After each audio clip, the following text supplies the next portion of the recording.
Ada kan? Ayo mulai. Assalamualaikum warahmatullahi wabarakatuh.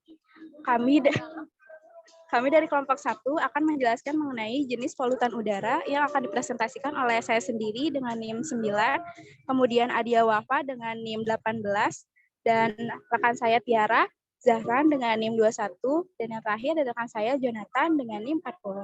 Boleh di next?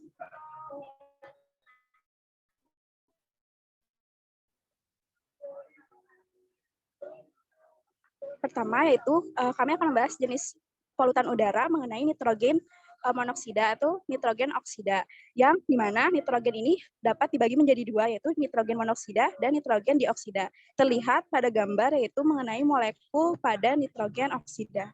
Dan sampai tahun 2000, nitrogen monoksida ini berasal dari alat transportasi laut di Jepang, yang menyumbangkan 38% dari total emisi nitrogen monoksida, yaitu sebesar 25.000 ton per tahun, dan gas nitrogen monoksida ini terbentuk atas 3 fungsi, yaitu suhu, waktu reaksi, dan konsentrasi oksigen, yaitu dengan rumus nitrogen monoksida sama dengan F dikali T dikali koma I koma oksigen. Boleh di next. Kemudian ada pun karakter dari gas nitrogen monoksida. Yang pertama yaitu tidak berbau, tidak berwarna, dan bersifat toksisitas. Sementara pada nitrogen dioksida ini memiliki karakter yaitu warna coklat kemerahan, memiliki bau tajam, dan toksisitas racunnya itu lebih tinggi dibandingkan nitrogen monoksida itu sendiri. Boleh di next.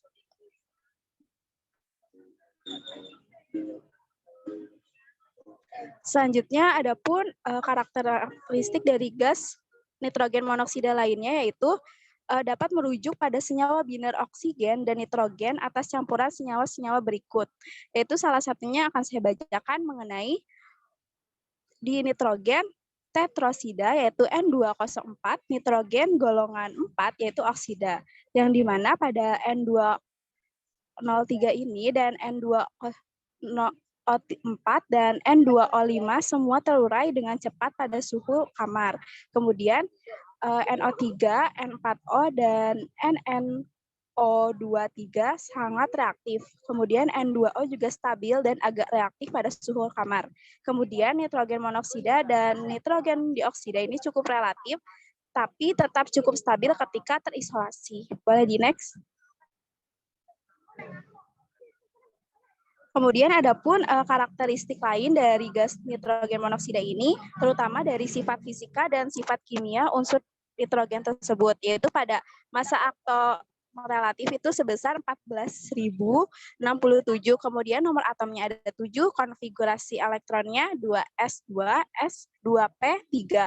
Kemudian ada pun titik lelehnya min 210 derajat Celcius, titik didihnya min 195,8 derajat Celcius, dan titik bekunya itu min 210 derajat Celcius. Boleh di next.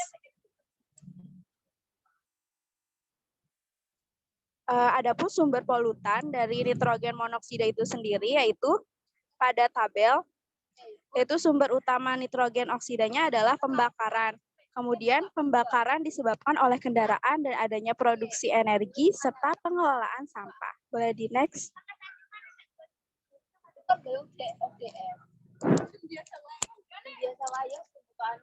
Ya. Selanjutnya yaitu sumber polutan dari nitrogen monoksida tersebut, yaitu pertama yang tadi sudah saya sebutkan, adanya produksi energi dan industri, yang dimana 45% dari total emisi nitrogen oksida nasional itu proses industri utama yang mengeluarkan polutan adalah pembakaran bahan bakar seperti bahan bakar minyak. Produksi energi berbahan bakar batu bara mengeluarkan hingga 30 kali lebih banyak dari polutan udara. Kemudian pada kendaraan, itu polutan utama yang dipancarkan dari kendaraan dan dari pompa bensin selama pengisian adalah partikulat nitrogen monoksida, hidrokarbon, karbon monoksida, dan senyawa organik yang mudah menguap. Adapun dari pertanian, dari bidang pertanian ini, polusi udara yang disebabkan dari aktivitas pertanian dalam bentuk amonia yang masuk ke udara sebagai gas dari ladang yang sangat subur dan limbah ternak, kemudian bereaksi dengan emisi oksida nitrogen atau nitrogen monoksida itu sendiri. Dan adapun aktivitas rumah tangga, yaitu seperti memasak, yang memanaskan rumah mereka menggunakan bahan bakar berpolusi, misalnya seperti kayu, batu bara, minyak tanah, dan teknologi yang tidak efisien. Boleh di next.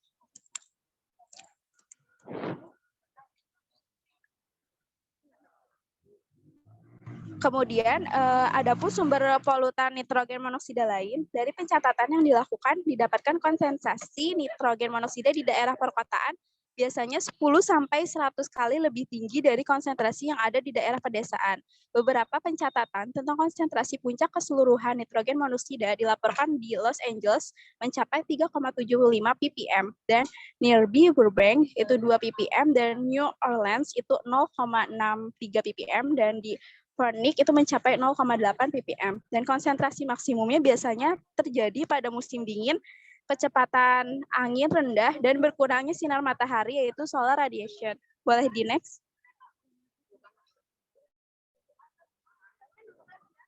Adapun pembentukan dari nitrogen monoksida, yang pertama itu adanya thermal nitrogen monoksida. Proses ini disebabkan gas nitrogen yang beroksidasi pada suhu tinggi pada ruang bakar, yaitu lebih besar dari 1800 Kelvin. Kemudian thermal nitrogen monoksida ini didominasi oleh emisi nitrogen monoksida. Seperti berikut ini adalah reaksi dari nitrogen monoksida yang berasal dari thermal, yaitu NO ditambah NO2. Kemudian adanya prom nitrogen monoksida. Formasi NO ini akan terbentuk cepat pada zona pembakaran. Kemudian yang ketiga adanya full NO. NOx ini, formasi ini terbentuk karena kandungan nitrogen dalam bahan bakar. Boleh di next.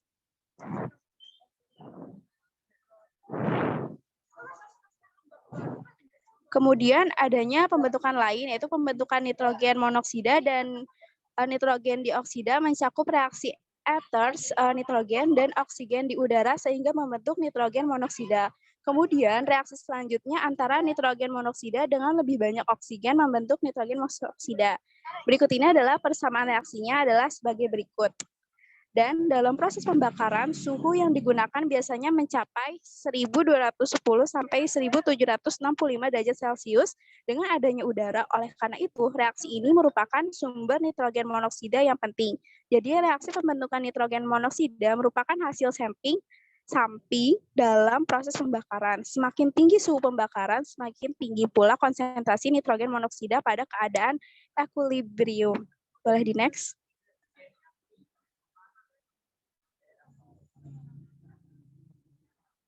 Selanjutnya adanya penyebaran nitrogen monoksida di udara. Sebelum matahari terbit, konsentrasi nitrogen monoksida dan nitrogen dioksida itu tetap stabil. Dan setelah aktivitas manusia meningkat di pagi hari, konsentrasi nitrogen monoksida ini dengan cepat meningkat, terutama karena meningkatnya aktivitas lalu lintas. Kemudian dengan meningkatnya radiasi solar atau sinar matahari, konsentrasi nitrogen dioksida ini naik dan memuncak. Berikutnya ini adalah proses reaksi dari penyebaran nitrogen oksida di udara. Dan segera setelah energi matahari ini tidak tersedia untuk mengubah NO menjadi NO2, O3 yang telah terakumulasi sepanjang hari ini akan bereaksi dengan nitrogen monoksida dan mengakibatkan konsentrasi nitrogen dioksida meningkat lagi dengan penurunan konsentrasi O3. Boleh di next.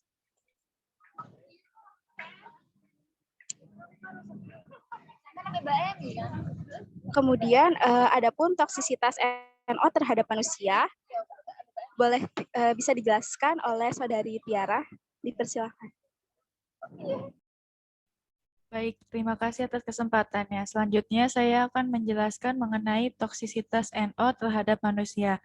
Yang pertama ini ada sebuah penelitian aktivitas mortalitas kedua komponen tersebut di mana menunjukkan bahwa nitrogen dioksida 4 kali lebih beracun daripada nitrogen oksida.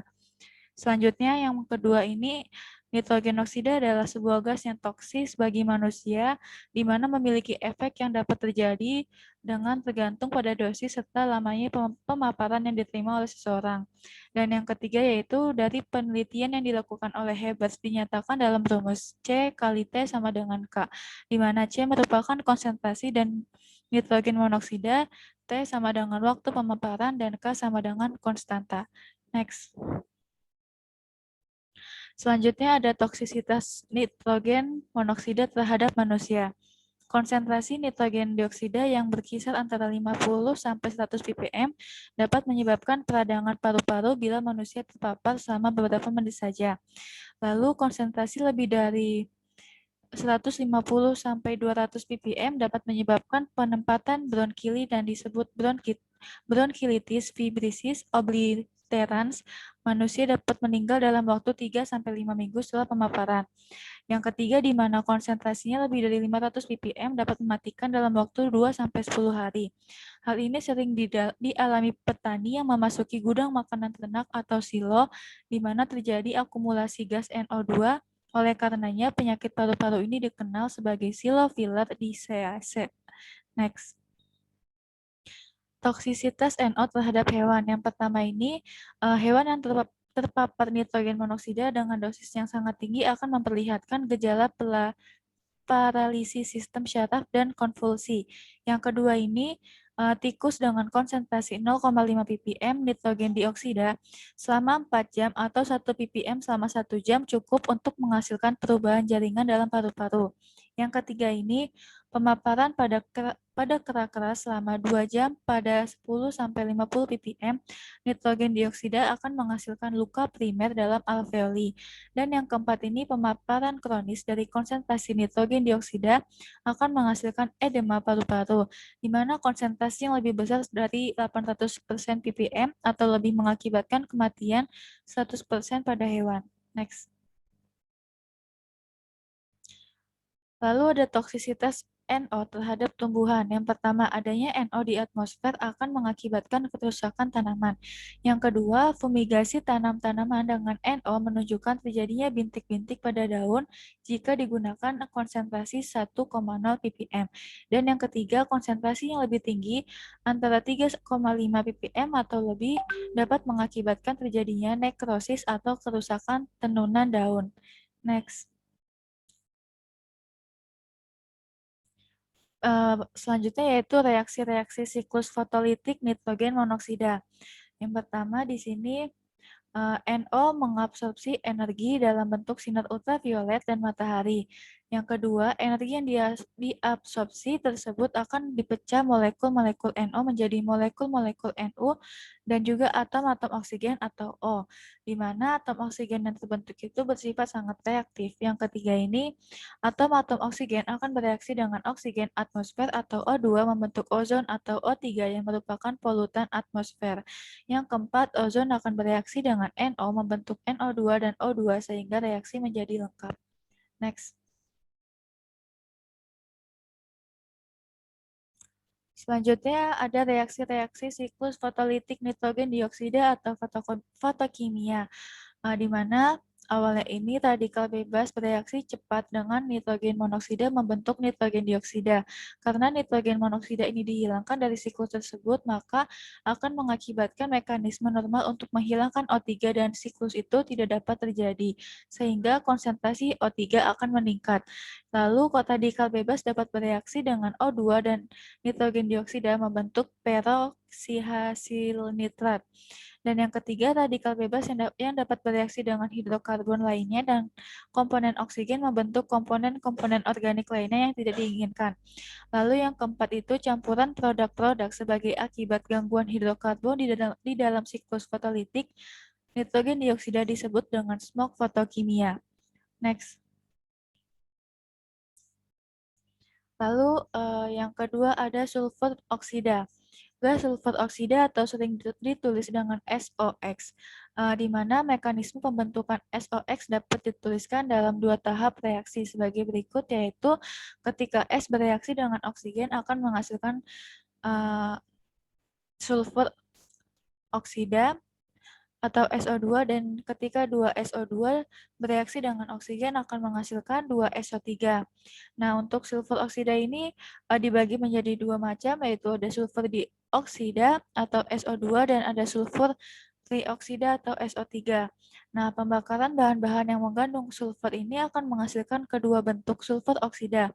Tetapi jumlah relatif masing-masing tidaklah sama, melainkan dipengaruhi oleh jumlah oksigen yang tersedia. Next. Yang pertama ada sulfur dioksida atau SO2. Sulfur dioksida ini merupakan senyawa dengan fasa gas dalam tekanan dan suhu atmosfer yang standar. Pada awalnya sulfur dioksida ini digunakan sebagai pembuatan minuman anggur oleh orang Romawi. Kemudian sulfur dioksida ini dengan tingkat kelembapan 0,05% bisa digunakan dalam berbagai macam penerapan. Sulfur sendiri terdapat dalam hampir semua material mentah yang belum diolah seperti minyak mentah, batu bara, dan biji-bijian yang mengandung metal seperti aluminium, tembaga, seng, timbal, dan besi. Sumber sulfur dioksida sendiri ini dapat dari beberapa hal, yaitu dari pembangkit tenaga listrik yang membakar batu bara dengan kandungan sulfur tinggi, yang kedua dari kendaraan asap bermotor, yang ketiga juga dari letusan gunung berapi, di mana ketika asap-asap yang dihasilkan tersebut ya terdapat asam sulfat dan juga asam nitrat yang terbentuk, maka ketika sulfur oksida dan nitrat oksida ini bereaksi dengan uap air dan karbon dan bahan kimia lainnya pada ketinggian di atmosfer ini, di bawah terik matahari nantinya akan dapat menimbulkan hujan asam. Next.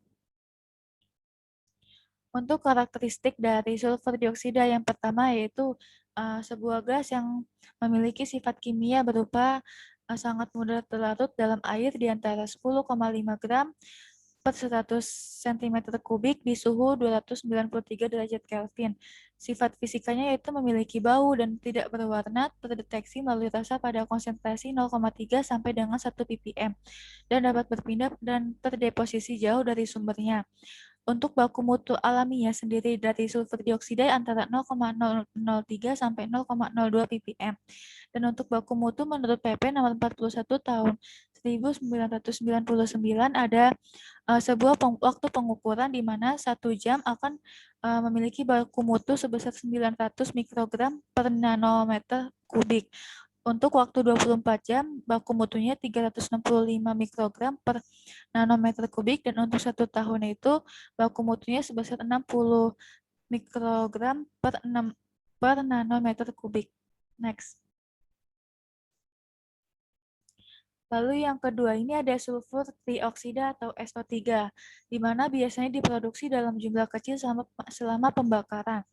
Hal ini disebabkan oleh dua faktor, yaitu dari kecepatan reaksi dan juga dari konsentrasi SO3 sendiri. Reaksi pembentukan SO3 ini berlangsung sangat lambat pada suhu relatif rendah, misalnya pada suhu 200 derajat Celcius. Tetapi kecepatan reaksinya akan meningkat dengan kenaikan suhu, di mana campuran ekuilibrium yang dihasilkan pada suhu rendah yang mengandung persentase SO3 lebih tinggi daripada campuran yang dihasilkan pada suhu tinggi. Lalu SO3 dan air ini akan segera bergabung membentuk droplet asam sulfat atau H2SO4 oleh proses fotolitik.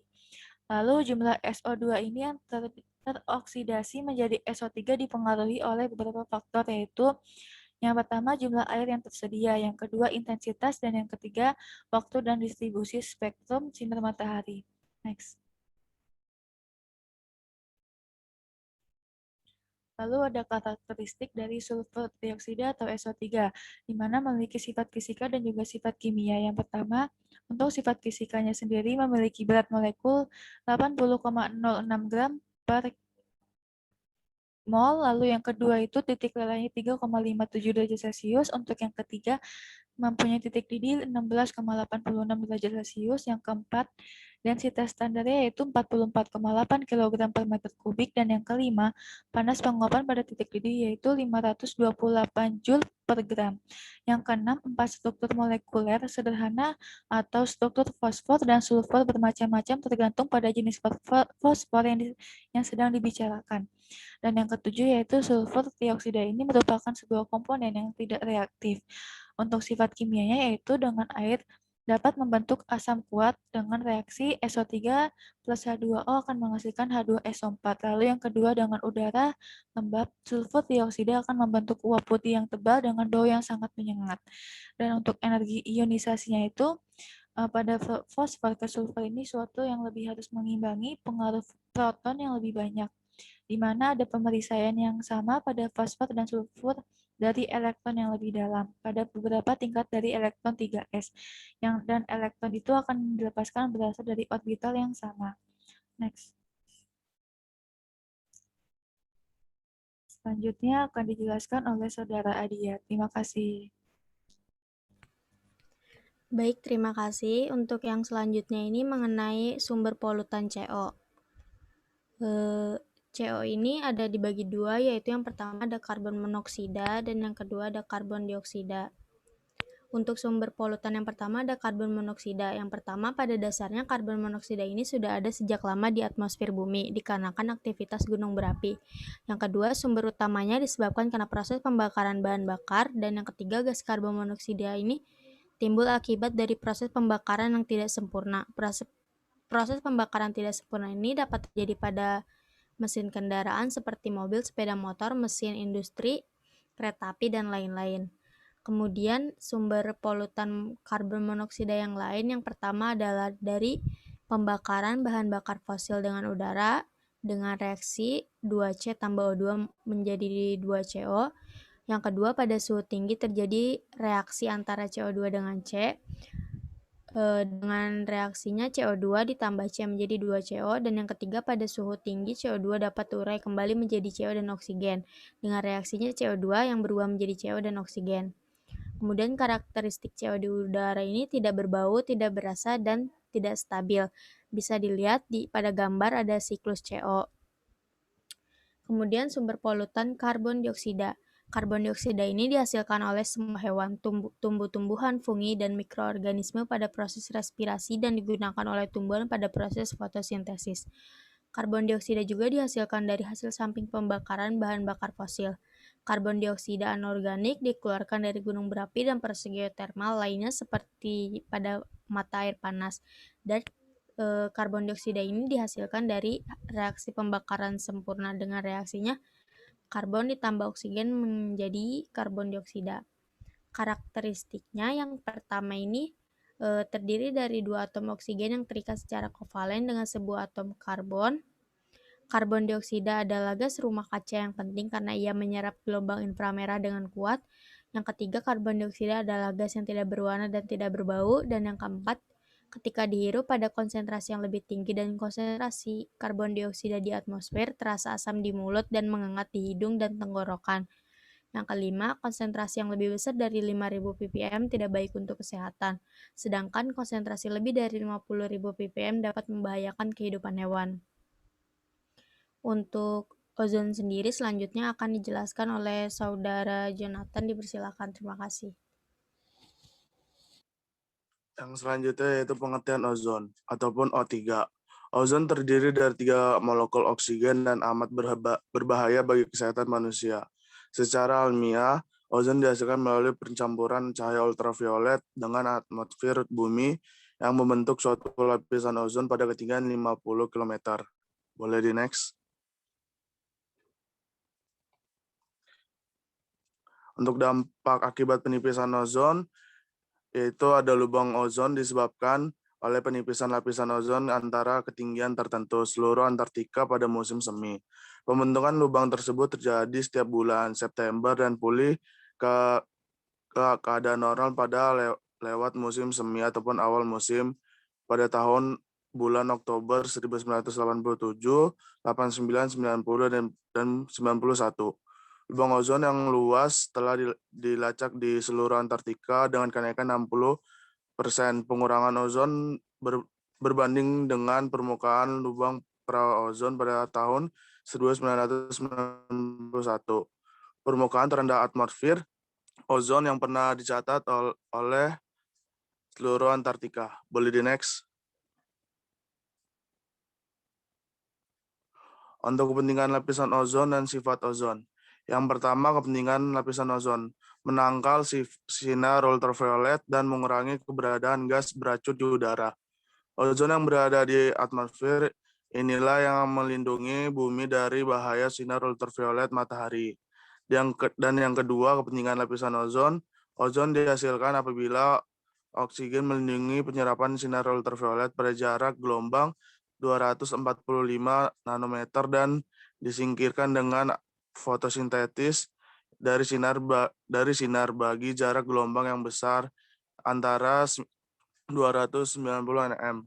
Dan ozon juga merupakan penyerapan utama sinar ultraviolet antara 200 dan 3 sampai 330 nm. Penggabungan proses-proses ini efektif dalam meneruskan konsisten bilangan ozon dalam lapisan yang penyerapan 90% dari ultraviolet.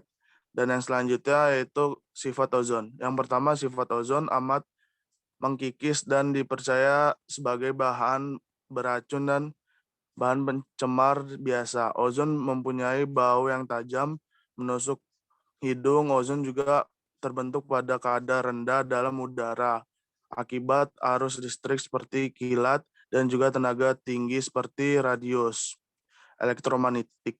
Dan yang selanjutnya itu UV dikaitkan dengan pembentukan kanker kulit dan kerusakan genetik. Peningkatan tingkat ultraviolet juga mempunyai dampak kurang baik terhadap sistem imunisasi hewan, organisme akuntik dalam ranting makanan. Tumbuh dan tanaman, penyerapan sinar ultraviolet berbahaya oleh ozon atmosfer amat penting untuk seluruh bumi. Boleh di next? Dan yang selanjutnya yaitu karakteristik ozon ataupun O3. Yang pertama, sifat fisika itu tidak berwarna pada konsentrasi di atmosfer dan berwarna biru pucat pada temperatur dan tekanan ruangan. Yang kedua yaitu sifat kimianya beracun, cukup larut dalam air, dapat menyerap radiasi matahari. Boleh di next. Dan selanjutnya akan dilanjutkan oleh Saudara Yonika. Mohon maaf, selanjutnya akan dijelaskan oleh saya tentang aerosol. Aerosol ini adalah butiran halus cairan yang tersebar secara merata di udara. Contoh alaminya adalah asap dan kabut.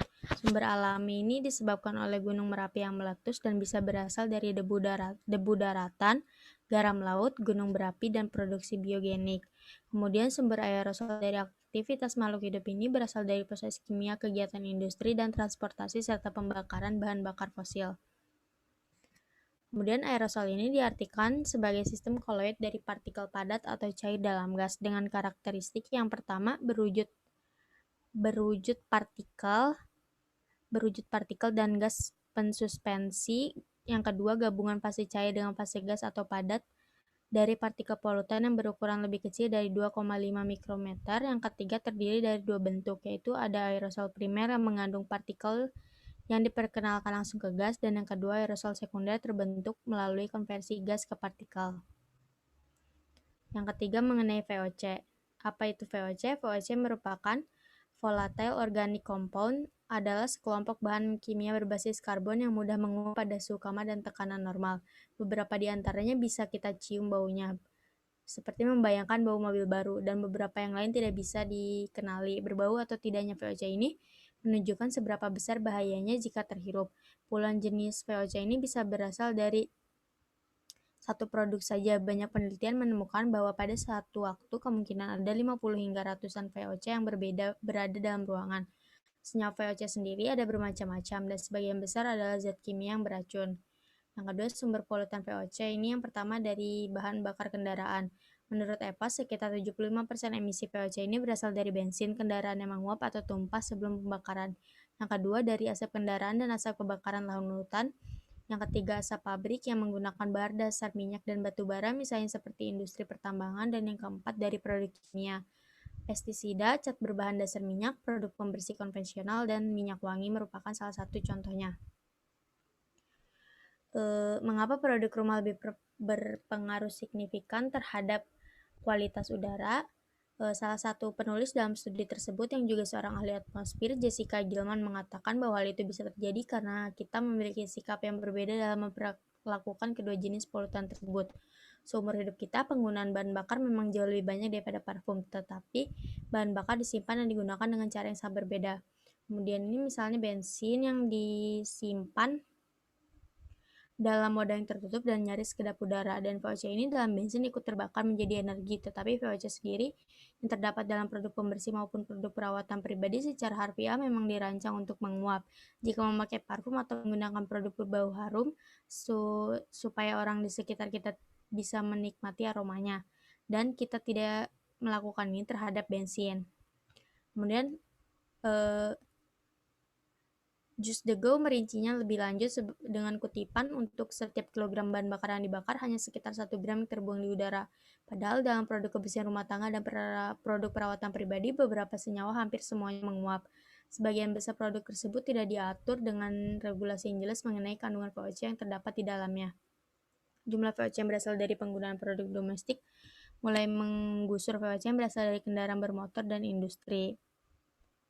Kemudian karakteristik udara VOC yang pertama, karakteristik VOC ini dapat teremisi sebagai gas dari bahan padatan atau cairan yang mengandung VOC, dan yang kedua adalah karakteristik VOC ini bereaksi dengan nitrogen oksida atau NOx jika terkena sinar matahari membentuk ground level ozon dan asap atau kabut. Mungkin cukup sekian presentasi dari kelompok 1. Mohon maaf apabila masih banyak kekurangan. Terima kasih atas perhatiannya. Wassalamualaikum warahmatullahi wabarakatuh.